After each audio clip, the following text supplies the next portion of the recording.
Thank you so much for joining us today at Christpoint Church. We want you to know we're real people living real lives serving a real God. We hope that you enjoy today's sermon by our lead pastor, Steve Qualls. Welcome home. So I can remember I knew I was going to die. Like I knew I was going to die. I was in the ER and they had me on my head and they had an IV in each arm and they had a nurse just squeezing fluids as fast as they could because my blood pressure was 40/30. Oh, my. I knew I was going to die. So now this is just before you guys met us. So Becca comes in and Dustin with a story that was fresh. They had a miscarriage and had a hemorrhage and she was this close to not being here. So very, very, very, very hard to wrap our minds around a young woman, a young healthy woman. But so we don't know. We don't have any guarantees of what's going to happen tomorrow. We just have to prepare our hearts for right now. So you had a miscarriage. That is so devastating. It's so hard to grasp a hold of. I mean, in the moment, you're just trying to say, hey, I just want my wife alive, and we'll deal with the miscarriage tomorrow. But that's devastating. I think maybe it's we haven't experienced that, but I think it's harder on the mother, I think, than the father. What's your thoughts on that? Because going through that. Well, you'll have to answer. So. I think I was so self-involved, maybe, that I think personally, from a woman's standpoint, it was hard. But I think it was harder on him. But he's so busy being strong for me. Yeah. So, a miscarriage, because that's a child. We're going to see this child again. So this is a child, but this didn't happen once, it happened twice. So then you guys want this big family, and all of a sudden we have another miscarriage. So how long was that afterwards? 9-10 months, something like that. So now we've got a miscarriage and blood pressure 40/30, and she's bleeding out, and it's just. I'm going to be honest with you. I'm begging her, please don't get pregnant again, because she'll tell you. I'm like, you're scaring me to pieces here. So you get pregnant again. Now tell us about Bella. We were super excited. We made it past, that 12-week mark when you're going to have a child is crucial. And so usually they say, once you get past that mark, everything's okay. So we were like, we'd had several ultrasounds. They kept a close watch on everything. And so we were super excited. So then we get to, they do like a health ultrasound at 18 weeks. It's usually like when you find out what it is. And so we went, and I just had this pit in my stomach. I can remember being on the way. I'm like, Dustin, today's not going to be a good day. So we go, and they did the ultrasound. They bring us into a room, and they say, something's wrong. She's not growing. She's small. We're going to send you to this specialist. So they did this lab work, and so then we went to the specialist who's like a neonatal specialist, and they have like these Rolls Royce of ultrasounds, and he ultrasounded and said, she's measuring a little small, but I think everything's okay. He said, but we're going to keep a watch on things, and so we kept a watch on things. I had to go every couple of weeks, and when I was about 22 weeks, my fluid was really low, and we were in there, and he's like, well, he said, I think things are probably okay, but in order to know for sure if that everything's okay, we need to do an amnio. But my fluid was really low, so it was more dangerous. And I can remember I said, no, we're not doing that. And he said, okay, you're at 22 weeks. You have till 24 weeks to terminate this pregnancy if there's a problem. And we said, we're not terminating this pregnancy. And he said, he took his glasses off. He's an older man. He took his glasses off, and he leaned forward, and he said, you mean to tell me if your baby, there's no chance for this baby to survive, you're going to carry it on through? And I said, yes. I said, we believe that God created her heart to beat. And so it'll be his decision when that heart stops beating. Right. Whatever that outcome, he's going to be our strength in this. And that doctor just cried. Did he? And so then, it wasn't we kept going. And then I was about 27, 28 weeks along, and we went, and she had kind of not really grown for several weeks. She was about the size of a 23-week-old baby, so she hadn't grown. And so then I remember waking up one morning, and I didn't really feel a lot of movement, so we went to the hospital. And so they said, oh, we're going to have to do an emergency cesarean. They come in, you're 29, almost 30 weeks, it'll be okay. So then they were going to fly us out, and then they decided they were going to fly somebody in. But they delivered Bella, but she didn't live. We got to hold her while her heart stopped after they knew. So we got to hold her and tell her bye. But it's one reason we are so against abortion. Right. Because she was the size of a 23-week-old baby. And you can abort up to 24 weeks. And I held her in my arms. She was a baby. She had her fingers and she had her toes. She was small, but she was a baby. Right. And you can't tell me that you people can abort that, and that's not a child. I love it. Okay, so I didn't send you these notes, but this happened between Christmas and New Year's.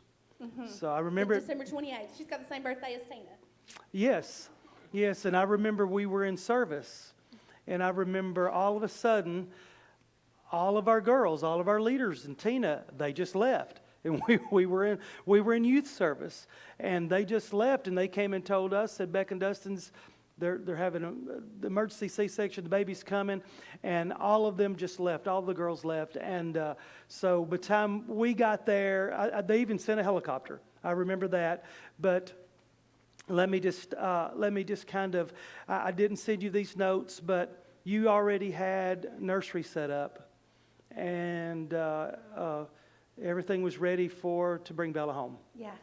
First, let me just say, if you've never visited Christpoint and you're looking for a church to love you, this is the church, because we learn how to love from our shepherds. And there's never been a point in our lives that these guys haven't loved on us. They've always been there through all of this, and so even at that hospital, they were there. And Steve and Tina said, well, what are you going to do with her? What can we do for you? And I said, just take that nursery down. I don't want to come home and there be this nursery set up. My heart can't take that. And so they said, well, do it. So I had to stay in the hospital for several days. And so during this time, they were busy little bees. And Tina said, what are you going to do with this room? And I said, I'm just going to make it a playroom for Savannah, because at this point I didn't know if we'd ever have another child. I'm just going to make it a playroom for Savannah. And so they completely transformed this room. Savannah was spoiled. She had a lot of things. And so they had bought things to organize, painted murals on the walls, rechanged curtain. Like, we walked in, and it was something to be excited about. Savannah didn't understand what was going on. She was 2 or 3, but she had something to be excited about. It was something to bring joy, and they did it of their own time and own money and own resources, just because they loved us and knew that we were having a hard time. They wanted to bring some kind of light in that moment. So those ladies, they just told us what to do, and they just jumped in and said, look, we're not having our friend come home without a child to a nursery. So I just want to lift those. There was many. There was more than just Tina, but they, we just did what we were told the guys did. But that was, and I just got to say this. That was between Christmas and New Year's, and they came home on New Year's Eve day. And, we were all kind of, all the spirits of all of us were just beat down. And we had a huge thing planned for New Year's Eve, and several hundred people. I don't know, there was a lot of people there. And in walks these guys. And I'm thinking, why are you here? I'm not staying home. I'm not going to stay home. I need to be with people. So they came in, and we had a blast that night, probably the last ones to leave. So after that, we finally get Landon coming on board. So Landon, the vacuum cleaner salesman. So Landon comes on board. He's a hoot from the start. So when was Landon born? 2013. 2013. Landon no, he was born 2010. 10. Okay. I'm saying that's not 13. He knows better than I me. know. Yeah. So Landon comes on board. So are you guys finished having? Yes. Thank the Lord. Thank the Lord, because you make me nervous every time you get pregnant. So let me just kind of go along and tell you this story. Becca basically is that she could do this much more and be a vet. So she went for animal science, graduated degree in animal science. She worked for a vet. So our theory always was in youth ministry that if any kid had any kind of medicines, Becca did it. She's like, I don't deal with people, but well, you're the one who handles the medicine. So I got to just tell her, we had one grandmother who was very helicopter grandmother. If you hover over her children, and so all the kids in her mind had something wrong with them. So every time we'd go on a youth event, she would bring all this medicine. And we would just hand it to Becca. We'd say, here, you're the vet. You know, you administer medicine and whenever it's due. So one of them, we would just, I'll never forget, he never slept. He never slept. There's nothing like waking up at 5 in the morning and a kid staring at you a foot away from your face. You're like, what in the world? Becca give you too much medicine or too little? Becca! So his brother gets on the bus. We were going somewhere. Gets on the bus. Here comes his grandmother. She has this Ziploc bag, this EpiPen, all this stuff. He is deathly allergic to bee stings. If he gets bee stung, he's got to have this immediately. Becca, it's your job. So Becca's like, okay. So it was kind of like a little joke. So we get on the bus. I'll never forget asking him. I just got to digress just a little bit. I'll never forget asking him. I said, are you allergic to bee stings? Oh, yeah, I am. I said, really? I said, did you have to go to the hospital? Yes. I said, did your throat swell? Or no. I said, couldn't breathe? No. I said, did you break out in rash or anything like that? No. I said, well, what kind of symptoms do you have? He said, it had a little round white place and a dot in the middle of it and it hurt real bad. I said, you are not allergic to bee stings. That's what everybody does. So we were dying to stick him with that thing anyway, so. This is the same boy who ate a dead fish out of a puddle on a youth trip. Yeah. She's got more things to worry about than an EpiPen.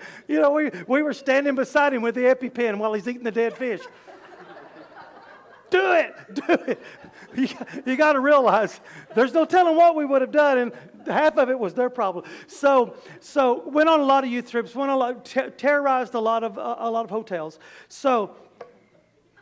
Okay, so Becca and Dustin, you take over at where we were attending together, and you're building a wonderful youth ministry. You've got kids that are just, their lives are being changed. They're giving their hearts to the Lord. They're learning how to worship and walk with the Lord, and then all of a sudden, another instance, another hurdle steps in. And tell us about MS. I had been having some weird things happen, and then I remember right around Easter, my eye was hurting so bad. I kept telling us, my eye's hurting. He says, shut up and quit whining. And so then I said, well, I'm going to the doctor as soon as, Monday after Easter. So I scheduled an appointment and went to the doctor, and he diagnosed it as optic neuritis. And so he sits me down and says, most women your age who have all this, it's MS. And I thought he was full of malarkey. And so he sent me to a neurologist, and so they said, you're weak on this side, and you have these issues, and they scanned my brain, and there was no lesions on my brain. So I thought, ooh, we're good to go. And then things kept happening in my body that were really weird. And so then we saw another doctor, and they scanned my spinal cord and found lesions in my C-spine. And so they diagnosed me as having MS. And so we had to start treatments and medicines that made me sicker than I felt before. And it was really devastating. I can remember during that time, we like to just go for drives. And so we drove up to Fall Creek Falls, and the kids and I, Dustin, we walked out, and we were kind of looking over the falls there. And I was kind of thinking of all the youth trips we'd done, and the caves we climbed in, and the falls we had visited. And and the future trips to do with my children. And I can just remember thinking, God, I know that you've placed a calling on my life, and I know that you've placed ministry in my life, but I'm looking at this and I'm thinking, how long is it going to be before I can't ever hike down that falls? How long will it be before I may not be able to walk? How long will it be before I'm not even effective, even in my children's lives, and I'm nothing more than a burden? And so it was pretty devastating. We just prayed. I can remember our church praying and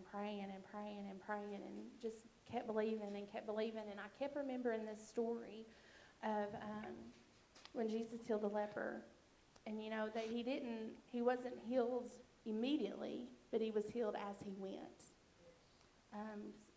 So many times we think that miracle has to happen immediately, or it's not happening, or God's not faithful. We think, when I get up from this altar, everything's going to be all better. But sometimes that's not the case. Sometimes it happens as we go in faith. And so I can remember one day I just said, Dustin, we're going to go somewhere else. I want to go to another doctor. I want to get another opinion. Like, we're doing something different. And he's always so supportive. And so we went, and they MRI'd my brain to my tailbone, and they didn't see any lesions at all. They said, oh, it must be misdiagnosis, it must have been this, but Right. I know. Right. So MS is not curable. It's crippling. It steals away your mobility, your life, your freedom. And you stood at the water's edge and basically had that conversation with the Lord. But when we serve a big God, there's nothing too big for our big God. So I think sometimes we take too big a problem to what we envision too small of God. And we should flip-flop that. There's nothing that is bigger than our God. So now we're that was a series of time that you had to go through, and then you get on this side of it, and it's just wide open. Now, I want to talk about the best part. So, tell us how you guys came to Christpoint Church. This is my favorite part. Of course, we never disconnected. We're always hanging out, and we're talking, and we're meeting. We have supper and all that stuff. So for 7 or 8 years. So, seeing the kids, and they change like crazy. So tell us about coming to Christpoint and how long you've been here. We started August of last year, so we've almost been here a year. Almost a year. And we had been serving in the church we were at for 12 years, something like that, 13 years. It'd been a long time. And when you know how it is. If you've been here at Christpoint, this is your church. This is your home. The people sitting beside you, they're your family. You've prayed with them. You've gone through hard times with them. And so we just began to feel this unrest. And I was determined we were not leaving that church. That's where our ministry was. We had poured into the lives of these kids. There were kids there who needed us. We couldn't leave these kids. And our kids were dedicated there. Our kids that grew up in that church. Savannah was saved and baptized in that church. We were not leaving that church. Dustin was sitting here saying, it's time to go. It's time to go. And I'm going, no. So you're saying she's pretty headstrong. Yeah, okay. Yeah. He spoke on that one. So he's saying go, you're saying no. And so the more I dug my heels in, it seemed like the more things happened to push us out. The more that we felt we weren't welcome or we weren't wanted, or it was just time to go. That's it. And I think God knew the only way for me to move was for him to just give me no way to stay. Mm-hmm. And so we prayed, and Steve had told me a long time ago, you're going to be at Christpoint. Okay, Steve, I love you. And so so then I was bound and determined Christpoint was not going to be the first church we came to after we left. See what I mean? It's stubborn? My gosh. And so we tried a couple of other churches, but this is where we're supposed to be. Absolutely. Now, obviously, you guys have roles. Now, tell us about the roles that you have at Christpoint Church. And do you want to tell his role? No, he's a big boy. Big boy, come on. Just tell. What do you do at Christpoint Church? What do you know? Don't. We should do. What does he not do? But what do you do at Christpoint Church? Let me just say this: if you watch us online, His hand is in it. If you watch Tina and I online, the other night we were behind on getting on. It's because he's on FaceTime with me telling me how to do something to get it on. I'm like, if I can't get hold of Dustin, I am in trouble. So we're about to pick up the cell phone and do it on the cell phone. So tell us about your role. I just work behind the scenes. Okay. I got to say, they came out, Channel 5 did, and did an interview with us when the COVID first hit about going to the drive-in. And I'm like, Hannah and Dustin, would you like to say something? All I saw him going, and Hannah's already back behind the camera. So, but her part was better than mine by a long shot. So everything back here, everything behind the scenes, actually they went on vacation, came back. Immediately after coming back, he set up new sound system, drums, new drums, new TVs and everything at Smithville campus. And just everything that's set up here, all the sound, all the new boards that we have, the new in-ear monitors, all that, he's completely set this up. Everything that goes online, Dustin sets it up. So you don't see him, and he likes it that way, but believe me, we burn his phone up constantly. So tell us about your role. I am over the Connection Point groups. I facilitate the Connection So Point groups. she is the direct, kind of like the head of all that. She's put all the Connection Point together, which we're starting a new semester coming up in August. So get ready for that. We take a break in the summer, which we were curious whether we should this time because of going through this separation, but we wanted to stay together. So if you're not involved in a Connection Point group, we want you to get involved. So now, before we move on, tell us about Dale, your father-in-law, his dad. So this is just right now. Yeah, he's a diabetic and he's got an infection in his foot, and he's stubborn. That's where Ross gets it. And his foot got She didn't say you. twice as big before he would ever go to the doctor. And so he went to the doctor, and they put him in the hospital and said they're going to amputate. So they had to amputate some, and then more, and then more. And so now they've had to amputate up to below his knee. And so just this week, he's got moved to rehab. So my good buddy Dale, I love him. He's we've grown. I mean, we just grew to love one another, aggravate one another, and I just don't see this getting him down. I mean, he's just too mobile, so too wide open, but stubborn. Probably could have had this taken care of a little bit better if he hadn't have been so stubborn. But I love that about him. So I would like for if our worship team would come on, I would just like to take just a minute and maybe.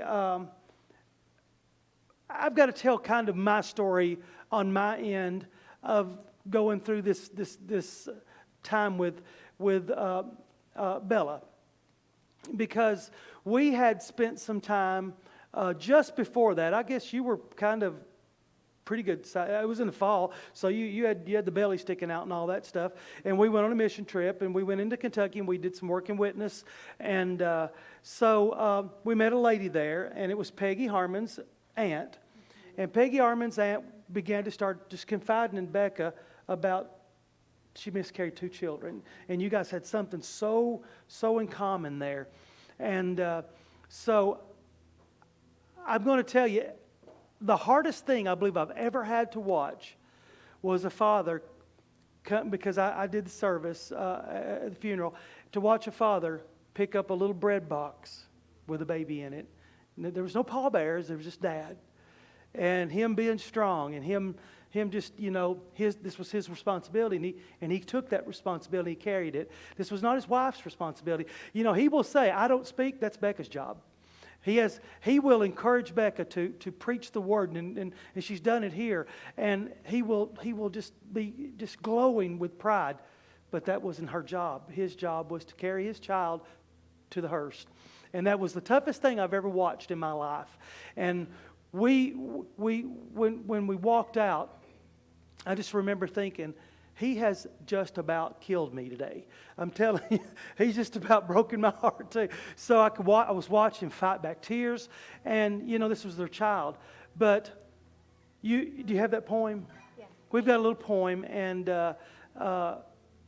this was what was read at the funeral. And you got to realize that there's two little, maybe brothers, that were miscarried before Bella comes along. So there's two little brothers.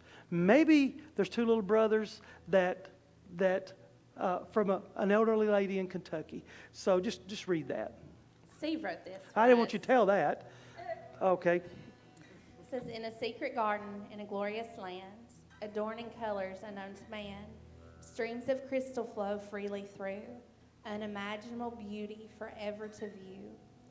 Foliage glistens as day breaks anew, dancing in sunlight with fresh morning dew. The gardener, a carpenter, each flower he tends, each petal he molds, from light beams he bends. Coated with colors from rainbow he sprays, laughter of children as each flower plays. A symphony precise and perfect in tune, playgrounds of paradise bustle and bloom. As brook gives way and sands unfold, the most beautiful flowers eyes could ever behold. Two little boys, their toes in the sand.